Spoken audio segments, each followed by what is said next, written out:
Mwanaume aliyewahi kufanya mambo haya matano kwa wanawake wengine hafai kukuoa ewe mwanamke ambaye unahitaji kuwa na furaha katika maisha yako ya ndoa. Ni vizuri zaidi kuweza kujua kwamba mwanaume kama aliwahi kufanya mambo haya matano kwa wanawake wengine, ni vizuri zaidi kama wewe mwanamke unahitaji kuwa na furaha katika maisha yako ya ndoa, epuka kuolewa naye huyo mwanaume, kwa maana wewe mwanamke hauna tofauti na wale wanawake wengine ambao aliwafanyia mambo haya matano ambayo nitaweza kuyataja. Na ni vizuri zaidi kuweza kujua kwamba wanawake waliopo katika ndoa, wale ambao wameforce kuolewa na wanaume ambao walishawahi kufanya mambo haya matano, huwa ni rahisi au kwa 100% huwa anateseka katika hiyo ndoa. Kwa hiyo kama wewe ni mwanamke haujabahatika kuingia katika ndoa, basi ni vizuri zaidi kuweza kujua kwamba kama mwanaume alisha kufanya mambo haya matano, usikubali kuolewa naye kama unahitaji kuwa na furaha katika hiyo ndoa.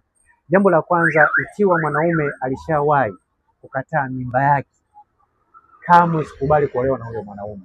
Ni muhimu sana kuweza kujua kwamba mwanaume yeyote ambaye ana uwezo wa kukataa mimba yake ni mwanaume ambaye ni katili. Kwa hiyo kama utakubali kuolewa na huyo mwanaume ambaye aliwahi kukataa mimba ya mwanamke mwingine, fahamu kabisa kwamba sio jambo gumu sana kukataa kulea mtoto wako. Kwa hiyo ni muhimu sana kuweza kujua kwamba kama mwanaume aisha kukataa mimba ya mwanamke mwingine, usikubali kuolewa naye kama unahitaji kuwa na furaha katika ndoa yako.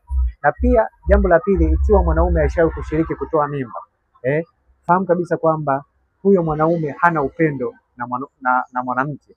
Kwa hiyo kama utakubali kuolewa naye huyo mwanaume, sio jambo gumu kwake kukwambia kwamba baada ya kupata mimba mpo katika ndoa, kukwambia kwamba kutoa mimba. Kwa hiyo ni muhimu sana kuweza kujua kwamba mtakuwa mnagombana katika mambo ambayo hayana msingi kwake, kwa sababu hana utu. Mwanaume yote ambaye aliwahi kutoa mimba huwa hana ubinadamu. Kwa hiyo ni muhimu sana kujua kwamba kama alishawahi huyo mwanaume kutoa mimba kwa mwanamke mwingine, hata wewe pia huwa ni jambo la kawaida. Kwa hiyo ni muhimu sana kuweza kujua kwamba ni vizuri zaidi kuweza kuepuka kuolewa na mwanaume ambaye alishawahi kushiriki kutoa mimba kwa mwanamke mwingine.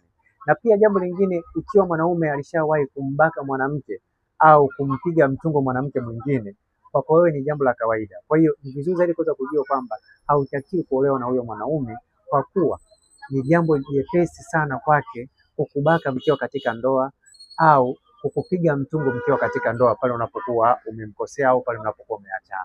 Kwa hiyo ni muhimu sana kuweza kujua kwamba kama unahitaji kuwa na furaha katika ndoa, epuka kuolewa na mwanaume ambaye alishawahi kupiga mtungo ama alishawahi kubaka mwanamke.